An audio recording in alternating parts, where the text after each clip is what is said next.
मेरे प्यारे प्यारे फ्रेंड्स, प्लीज़ मेरे चैनल को सब्सक्राइब करिए और लाइक करिए, या प्लीज़ सब्सक्राइब कर लो। आपके बिना सब्सक्राइब करने से कुछ भी नहीं होगा। तो चलिए स्टार्ट करते हैं। चैप्टर 12।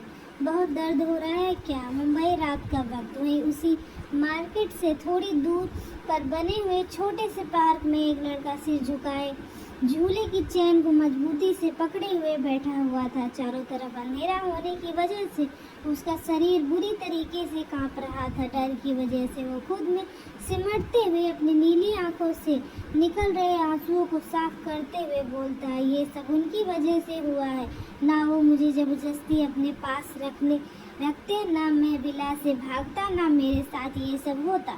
इतना बोलते हुए हर्षित धीरे से अपने माथे को टच करता है, जहाँ से हल्का हल्का खून निकल रहा था। वो धीरे से अपनी पॉकेट से रुमाल निकाल कर अपनी चोट पर लगाते हुए धीरे से उठकर अपने कदम आगे बढ़ाता है, तो उसके कदम लड़खड़ा जाते हैं और वो वहीं गिर जाता है। दर्द की वजह से एक बार फिर से उसकी आंखों में पानी भर जाता है और वो अपना सिर झुका लेता है। उसमें खड़े होने की भी हिम्मत नहीं थी। तभी उसके कानों में कुछ आवाज़ें पड़ती हैं।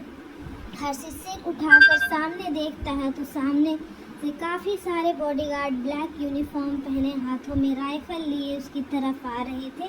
उन्हें देखकर वो डरते हुए खुद से बोलता है, ये सब कौन है? सामने से आ रहे शख्स को देखकर वो अपनी जगह जम सा जाता है। वहीं उसकी हालत देखकर विद्युत की मुट्ठियाँ मजबूती से कस जाती हैं। वो जल्दी से हर्षित के पास जाकर उसे ठीक से अपनी गोद में उठाते हुए बेंच पर लाकर बैठ जाता है।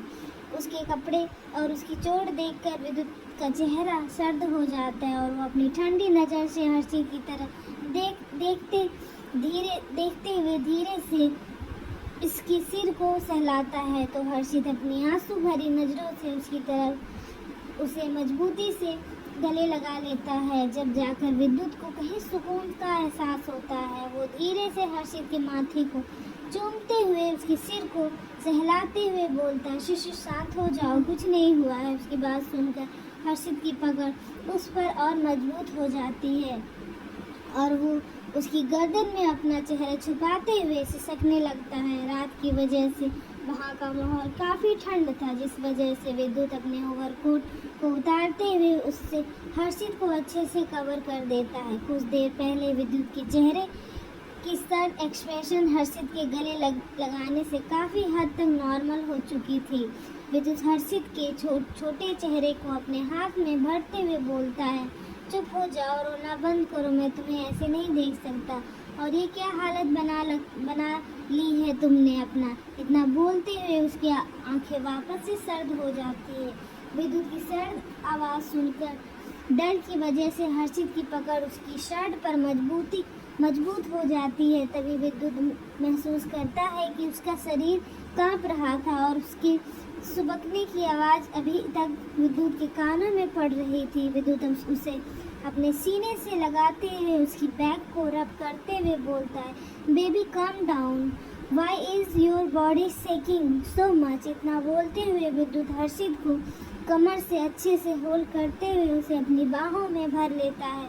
उसके बाद पर हर्षित अपनी नाक को विद्युत के सीने से रब करते हुए रोते हुए बोलता है, आप बहुत बुरे हो, आपको पता है मुझे अकेले में डर लगता है, फिर भी आपने आने में इतनी देर कर दी। आपकी वजह से मुझे अपने दोस्त का बर्थडे सेलिब्रेट करने के लिए वहाँ से चुपके से भागना पड़ा, पर भागने की वजह से मेरे हाथ में भी लग गई। हर्षित के मुंह से भागने का जिक्र सुनकर विद्युत की आंखें सर्द हो जाती है। विद्युत अपनी पकड़ उसे पर मजबूत करते हुए बेहद खतरनाक आवाज़ में बोलता है, तुम मुझे बात कर आए थे, तुम मुझे बताकर आए थे कि तुम कहाँ जा रहे हो और किससे पूछकर तुम विला से बाहर निकले। विद्युत हर्षित का हाथ पकड़ता है। हर्षित जल्दी से अपना हाथ पीछे खींचते हुए बोलता है। विद्युत धीरे से हर्षित की चोट को अपने रुमाल से साफ करते हुए उसे घूरते हुए बोलता है, ये कैसे हुआ? क्या तुम नहीं जानते कि तुम पर मैं एक भी खरोच बर्दाश्त नहीं कर सकता और तुम इतना ही खुद को दर्द पहुंचा रहे हो। You know what's I am going through, seeing you in pain I can not explain it. Harshit अपनी नीली आंखों से उसकी तरफ देखते हुए बोलता है, इस बार मैंने खुद को चोट नहीं पहुंचाई, सच ये सब उस शॉप वाले की वजह से हुआ है और उन्होंने मुझे धक्का भी दिया जिस वजह से मेरे हाथ में लग गई। इतना बोलते हुए हर्षित अपने हाथ की तरफ देखता है जहाँ से खून निकल रहा था और उसके लिए आंखों से आंसू निकल रहे थे। वहीं उसकी बात सुनकर विद्युत के चेहरे के भाव बदल जाते हैं। अचानक से वहाँ का टेम्परेचर गिर जाता है। वो उसके गाल को सहलाते हुए बेहद सर्द आवाज में बोलता है, किसने तुम्हें दर्द पहुंचाया, ठीक से एक्सप्लेन करो।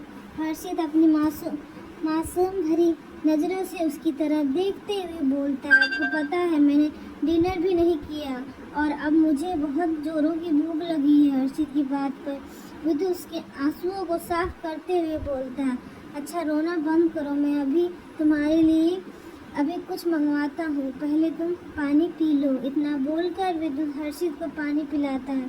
थोड़ी देर में हर्षित विद्युत की गोद में आराम से बैठे हुए सैंडविच खा रहा था। तभी विद्युत विक्रांत को कुछ इशारा करता है। उसका इशारा समझकर विक्रांत उसके सामने फर्स्ट एड बॉक्स लाकर रख देता है। विद्युत हर्षित को अपने सीने से लगाते हुए धीरे धीरे उसकी चोट को क्लीन करने लगता है। तभी हर्षित जल्दी से अपना हाथ पीछे खींचते हुए बोलता है, आप हर बार आप तेजी से करते हो, धीरे करिए, मुझे दर्द हो रहा है। इतना बोलते हुए हर्षित की आंख से आंसू का एक कतरा लुढ़कते हुए विद्युत के हाथ पर गिर जाता है। उस आंसू देखकर विद्युत के दिल में टीस सी उठती है। विद्युत उसके माथे को चूमते हुए बोलता है, ठीक है अब धीरे करूँगा। इतना कहकर विद्युत उसके हाथ को वापस से पकड़ते हुए बैंडेज कर देता है। तभी उसे अपनी गर्दन में हर्षित की धीमी और गर्म सांस महसूस होती है। वह गहरी सांस लेते हुए उसकी तरफ देखता है जो उसकी शर्ट को मजबूती से पकड़े हुए उसके सीने से लगा हुआ सो चुका था। विद्युत धीरे से उसके बालों को ठीक करते हुए उसके गाल को चूमते हुए बोलता है, जिसने तुम्हें हर्ट किया है अब वो जानेगा कि उसने किसी इंसान की जान को छूने की हिम्मत की है। इतना बोलते हुए वो हर्षित को धीरे से अपनी गोद में उठाते हुए कार में जाकर बैठ जाता है। विद्युत कार का पार्टीशन ऑन करते हुए हर्षित को अपने सीने से लगाए हुए आंखें बंद करते हुए सीट से अपना सीट टिकाए धीरे धीरे हर्षित के बालों में सहलाते हुए बोलता है, आई can not describe who I left when you left me. अगर आज तुम मुझे नहीं मिलते तो पता नहीं मैं क्या करता, पर अगली बार तुम मुझसे दूर जाने की कोशिश भी मत करना, वरना मैं कहीं तुम्हें हर्ट ना कर दूँ। इतना सोचते हुए विद्युत नीचे झुककर हर्षित के होठों पे अपने होठ से छू लेता है तो हर्षित नींद में ही अपने लिप्स पर जीभ फिराते हुए वापस से सो जाता है। करीब सुबह के 3 बजे विद्युत की कार विला के अंदर एंटर करती है तो विद्युत हर्षित को लेकर रूम में आ जाता है। वो देखता है अब बाहर हल्की हल्की बारिश हो रही थी। विद्युत हर्षित को आराम से बेड पर लेटाते हुए खुद कपड़े चेंज करके आकर उसके बगल में लेट जाता है। तभी उसे अपने हाथ पर कुछ महसूस होता है जिससे वो अपनी आंखें खोलता है तो हर्षित उसके हाथ की तरफ देखते हुए बोलता है, आपको तो लग गई है, आपने अभी तक बैंडेज क्यों नहीं किया। विद्युत अपना हाथ पीछे करते हुए बोलता है, I am fine but you who did you get up. Harshit उसके हाथ को पकड़ने की कोशिश करते हुए बोलता है, अरे मुझे दिखाइए, मैं देखा आपको कितना ज़्यादा लगी है। विद्युत एक झटके से उसे अपने करीब खींचता है तो हर्षित सीधा उसके ऊपर गिरता है। विद्युत अपने अंगूठे से उसके गाल को धीरे धीरे सहलाते हुए अपनी ठंडी आवाज़ में बोलता है, सोच लो तुम खुद हाथ पकड़ रहे हो फिर इसे छोड़ नहीं सकते। उसकी बात हर्षित को समझ नहीं आती, फिर भी वो उसके हाथ की तरफ देखता है जहाँ से अभी भी हल्की हल्की ब्लीडिंग हो रही थी। फिर भी विद्युत उसे बैंडेज करने से अपना हाथ नहीं दे रहा था जिस वजह से वो जल्दी से उसके हाथ को पकड़ते हुए बोलता है, मैं नहीं छोड़ रहा, पर आप करने दीजिए। हर्षित धीरे से विद्युत की चोट को क्लीन करते हुए उस पर फूंक मारते हुए बोलता है, दर्द हो रहा है क्या? विद्युत अपने ब्राउन आइज हर्षित की तरफ देखते हुए बोलता है, जब तुम नहीं मिल रहे थे तब हो रहा था, पर अब नहीं हो रहा है। उसकी बात पर हर्षित के हाथ रुक जाते हैं। उसे देखते हुए विद्युत उसे अपनी गोद में बिठाते हुए बोलता है, अच्छा आप पूरी बात बताओ, आखिर तुम यहाँ से क्यों गए और वहाँ क्यों पहुँचे और तुम्हें चोट कैसे लगी? इतना बोलते हुए विद्युत का चेहरा सर्द हो जाता। चैप्टर 13 मेरी तरफ देखो, कर्क बिला रात का वक्त। विद्युत की बात सुनकर हर्षित अपनी नीली आंखों से चारों तरफ देखते हुए बोलता है, आप मुझे यहाँ क्यों लेकर आए? इतना बोलते हुए हर्षित विद्युत को एक झटके से खुद से दूर करता है तो वो 2 कदम पीछे हो जाता है। उसकी आंखें सर्द हो जाती है। वो अपनी गर्दन को टेढ़ी करते हुए ठंडी आवाज में बोलता है, क्या मतलब है? तुम्हें यहाँ क्यों लेकर आया? हर्षित उसकी बात का जवाब दिए बिना रूम से बाहर भाग जाता है। उसकी इस हरकत से विद्युत का चेहरा काला पड़ जाता है। वो बेड से खड़ा होकर कॉफी टेबल पर एक जोरदार लात मारते हुए चिल्लाते हुए बोलता है, हर्षित धीरे चलो वरना तुम्हारे लिए अच्छा नहीं होगा। इतना कहते हुए विद्युत तेज कदमों से रूम से बाहर निकल जाता है तो वो देखता है हर्षित मेन गेट की तरफ जा रहा है। विद्युत उसकी तरफ आते हुए तेज और सर्द आवाज में बोलता है, स्टॉप इट हर्षित, वरना तुम्हारे लिए बिल्कुल अच्छा नहीं होगा। मेरे पेशेंट को टेस्ट मत करो। उसकी विद्युत हर्षित के पास आकर उसके हाथ को मजबूती से पकड़ते हुए अपनी तरफ खींचते हुए बोलता है, ये क्या हरकत थी तुम्हारी? अंदर चलो। हर्षित विद्युत से अपना हाथ छुड़वाने की कोशिश करते हुए बोलता है, नहीं प्लीज़, मैं कहीं नहीं जाऊंगा। विद्युत हर्षित की कमर को मजबूती से पकड़ते हुए सर्द आवाज में बोलता है, क्यों नहीं जाना तुम्हें? चुपचाप अंदर चलो और आइंदा से ये हरकत दोबारा मत करना, वरना मुझसे बुरा कोई नहीं होगा। इतना बोलते हुए विद्युत हर्षित के हाथ को पकड़ते हुए उसे अंदर की तरफ ले जाने लगता है। हर्षित विद्युत को खुद से दूर करते हुए तेज आवाज में बोलता है, मैंने कहा ना मुझे नहीं जाना, तो फिर आप मेरे साथ जबरदस्ती क्यों कर रहे हो? इतना बोलते हुए हर्षित के नज़रें विद्युत की नज़रें से टकराती है तो वो अंदर तक कांप जाता है। विद्युत की ब्राउन आइज इस वक्त गुस्से से लाल हो गई थी। उसके चेहरे के भाव ऐसे थे मानो हर्षित की जगह कोई और होता तो वो इस वक्त उसकी जान ले चुका होता। विद्युत वापस से उसका हाथ पकड़ने के लिए अपना हाथ आगे बढ़ाता है तो हर्षित 2 कदम पीछे हो जाता है। ये देखकर विद्युत धीरे से अपने माथे को सहलाता है। वो अपनी गर्दन पर हाथ फेरते हुए सर्द आवाज में बोलता है, मेरे पास आओ हर्षित। तो हर्षित उसकी तरफ देखते हुए फिर से बाहर की तरफ भागता है।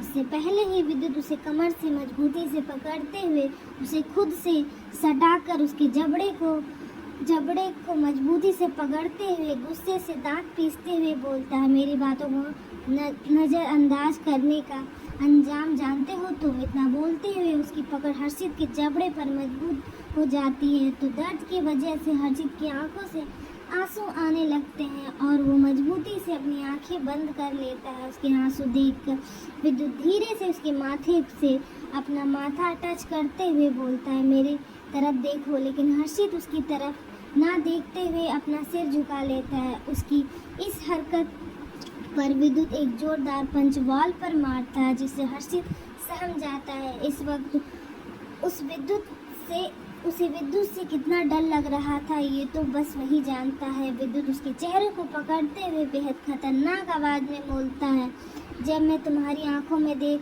कर बात कर रहा हूँ तो तुम भी मेरी आंखों में देख कर बात करो। हर्षित, जब तुम मेरे सामने अपनी नज़रें झुकाते हो तो ये मेरी बर्दाश्त से बाहर होता है, because I have given only you the right to look at into my eyes. Harshit नम आंखों से उसकी तरफ देखते हुए बोलता है, प्लीज़ प्लीज़ लीव मी। उसके बाद वह विद्युत बोलता है, and why should I leave you? Harshit अपनी नज़रें झुकाते हुए बोलता है, मुझे आपके साथ नहीं जाना। जिसे सुनकर विद्युत बेहद खतरनाक आवाज़ में बोलता है, काफ़ी अच्छे से तुम मेरे सब्र का इम्तिहान ले रहे हो। पर ये आखिरी बार है, दोबारा ये बोलने की कोशिश भी मत करना। विद्युत की बात पर हर्षित चुप हो जाता है।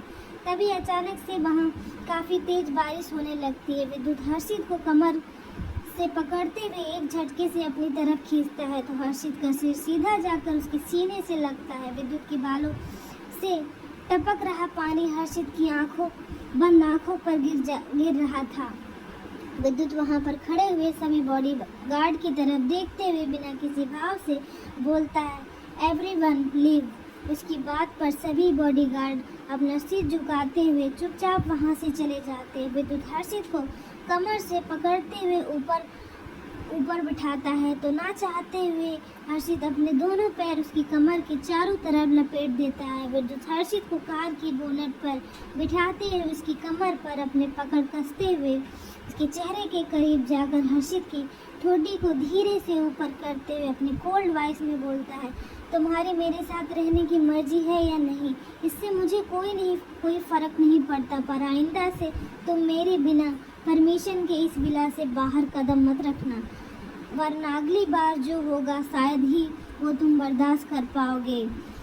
I can do anything for my things, but you are still my love। विद्युत इस वक्त किसी सनकी की तरह बिहेव कर रहा था। उसकी बातों में हर्षित के लिए पागलपन, जुनून, ऑब्सेशन साफ झलक रहा था। हर्षित अपनी डरी हुई नज़रों से उसकी तरफ देखते हुए बोलता, आप मुझसे डरा रहे हो। उसकी बात पर विद्युत उसकी गर्दन को पीछे से मजबूती से अपनी मुट्ठी में भरता है तो हर्षित की एक दर्द भरी सिसकी निकल जाती है। वहीं विद्युत हर्षित के चेहरे के इतने नज़दीक था कि उन दोनों की नाक आपस में टच कर रही थी। विद्युत उसके कान के करीब जाकर अपनी ठंडी आवाज़ में बोलता है, अभी तो मैंने कुछ किया भी नहीं हूँ और तुम अभी से डर रहे हो। Think what will happen to you the day you see my real face. Vidyut देखता है बारिश और तेज हो चुकी थी और इतने वक्त में ही उसे काफ़ी अच्छे से पता चल चुका था कि बारिश में भीगने की वजह से हर्षित की तबीयत खराब हो जाती है। वो हर्षित की तरफ देखते हुए बोलता है, बस अब बहुत हुआ, अब चुपचाप अंदर चलो वरना सच में मैं तुम्हें कहीं हर्ट ना कर दूँ। इतना बोलते हुए वो अपने कदम अंदर की तरफ बढ़ा देता है पर हर्षित अपनी जगह से नहीं हिलता, जिसे देखकर विद्युत के जबड़े मजबूती से कस जाते हैं। वहीं ईशान जो कब से ये सब देख रहा था वो विद्युत की तरफ देखता है जो अब किसी भी वक्त अपना कंट्रोल खोने वाला है। इसीलिए वो जल्दी से हर्षित के पास आते हुए बोलता है, क्या हुआ हर्षित, तुम अंदर क्यों नहीं चल रहे हो? ईशान को वहाँ देखकर हर्षित जल्दी से उसके पास आकर बोलता है, प्लीज़ इनसे कहिए मुझे जाने दे। हर्षित की बात पर विद्युत गुस्से से उसकी तरफ अपने कदम बढ़ाता है। उससे पहले ही ईशान पीछे से उसके हाथ को मजबूती से पकड़ते हुए बोलता है, सोच लो अगर तुमने उसे दर्द पहुंचाया तो उससे ज़्यादा तुम्हें खुद तकलीफ होगी। ईशान की बात पर विद्युत एक गहरी सांस लेते हुए हर्षित की तरफ देखता है जिसका चेहरा रोने की वजह से लाल हो गया था और उसके आंसू बारिश के पानी के साथ बह रहे थे। विद्युत उसे अपने सीने से लगाते हुए बोलता है, तुम क्यों मुझे मजबूर कर रहे हो बेबी? तुम्हें अच्छे से पता है मैं तुम्हें दर्द में नहीं देख सकता, इसीलिए तुम क्यों मुझे मजबूर कर रहे हो कि मेरा खुद पर से कंट्रोल हट जाए। हर्षित उसे मजबूती से गले लगाते हुए रोते हुए बोलता है, प्लीज़ मेरे साथ ऐसा मत कीजिए, जब तक मुझे मेरी रिंग नहीं मिल जाती मैं आपके साथ नहीं आऊँगा। इतना बोलते हुए वो विद्युत को खुद से दूर करते हुए बाहर की तरफ बढ़ जाता है तो विद्युत अपने दोनों हाथ पैंट की पॉकेट में डालते हुए बॉडीगार्ड की तरफ देखते हुए बोलता है, गेट बंद करो। उसकी बात पर हर्षित के कदम रुक जाते हैं। अब उसके चेहरे पर गुस्से के भाव आ जाते हैं। वो विद्युत के पास आकर गुस्से में उसके कॉलर को पकड़ते हुए बोलता है, आखिर आप क्यों मेरे साथ ऐसा कर रहे हो? क्या बिगाड़ा है मैंने आपका? आप इसलिए सब कर रहे हो ना क्योंकि उस दिन मैंने आपके साथ रात बिताई थी, तो वो सिर्फ एक गलती थी, इससे ज़्यादा कुछ नहीं। विद्युत धीरे से अपने माथे को रब करते हुए सर्द आवाज़ में बोलता है, छोड़ो। हर्षित उसकी तरफ देखता है। उससे पहले विद्युत तेज आवाज़ में बोलता है, तुम्हें सुनाई नहीं दिया मैंने कहा छोड़ो। विद्युत की तेज आवाज़ सुनकर हर्षित जल्दी से उसके कॉलर को छोड़ देता है। उसके हाथ बुरी तरीके से कांपने लगते हैं। विद्युत हर्षित की बात बाह को मजबूती से पकड़ते हुए अपनी सर्द आवाज में बोलता है, ये पहली और आखिरी बार है। इसके बाद तुम्हारे हाथ मेरे कॉलर तक नहीं पहुंचने चाहिए। इससे उसमें समझे। इतना बोलते हुए विद्युत हर्षित को मजबूती से बाजू को झटक देता है, जिससे उसके कदम लड़खड़ा जाते हैं। वो गिरता उससे पहले ही विद्युत उसकी कमर को मजबूती से पकड़ लेता है। हर्षित विद्युत के हाथ को अपने कमर से हटाते हुए उसे खुद से दूर कर देता है, तो विद्युत को 2 कदम पीछे हो जाता है। हर्षित उसकी तरफ देखते हुए बोलता है, छोड़िए मुझे, आपने मुझे समझा क्या है? आप हर बार जैसा कहेंगे वैसा थोड़ी होगा। आप हर बार जैसा कहेंगे मैं वैसा करूँगा, पर इस बार ऐसा बिल्कुल नहीं होगा। मुझे नहीं जाना आपके साथ। अगर आपको जाना है तो आप जा सकते हैं। विद्युत अपने कदम हर्षित की तरफ बढ़ाते हुए उसकी आंखों में देखते हुए बोलता है, जिस तरह से तुम मुझसे बात कर रहे हो, अगर तुम्हारी जगह कोई और होता तो मैं उसे जान से मार देता, क्योंकि मेरे सामने कोई तेज आवाज़ में बात करे ये मुझे नहीं बर्दाश्त है। हर्षित अपने कदम पीछे लेते हुए गुस्से भरी आवाज़ में बोलता है, तो फिर जाइए यहाँ से। किसने कहा है मुझसे बात करने के लिए? छोड़ दीजिए मेरा पीछा और मुझे यहाँ से जाने दीजिए। हर्षित के मुंह से जाने का जिक्र सुनकर विद्युत का कंट्रोल खुद से हट जाता है। अब उसे कौन बताए कि हर्षित उसके पागलपन, जुनून, सनक, जिद सब की वजह हो वो खुद बन गया है। विद्युत हर्षित को कमर से पकड़कर खींचते हुए बोलता है, मैं तुमसे आखिरी बार पूछ रहा हूँ, तुम मेरे साथ अंदर चल रहे हो या नहीं, वरना इसका अंजाम तुम खुद देखोगे। विद्युत की बात सुनने के बाद भी हर्षित अपना सिर ना में हिला देता है, तो विद्युत अपनी सब नज़रों से उसकी तरफ देखते हुए अपने गले से टाई निकालते हुए एक झटके से हर्षित के दोनों हाथों को बांध देता है। उसकी इस हरकत से हर्षित की आंखें बड़ी हो जाती है। विद्युत टाई के दूसरे किनारे को मेन गेट की हैंडल से बांध देता है, तो हर्षित अपने हाथ को खोलने की कोशिश करते हुए बोलता है, ये आप क्या कर रहे हैं? प्लीज़ इसे खोलिए। उसकी बात पर विद्युत बिना किसी भाव के उसकी तरफ देखते हुए बोलता है, अब तुम खुद मुझे अंदर आने के लिए कहोगे। इतना बोलते हुए वो आसमान की तरफ देखता है, जहां बारिश और तेज हो चुकी थी। विद्युत की नजरें हर्षित को देखते हुए तेज कदमों से अंदर की तरफ चला जाता है। तो आगे क्या होगा, मेरे साथ बने रहिए और प्लीज़ मेरे चैनल को लाइक और सब्सक्राइब करना बिल्कुल ना भूलिएगा। क्या हर्षित विद्युत की जुनूनियत झेल पाएगा? तो इसको सुनने के लिए आप मेरे साथ बने रहें। Bye bye.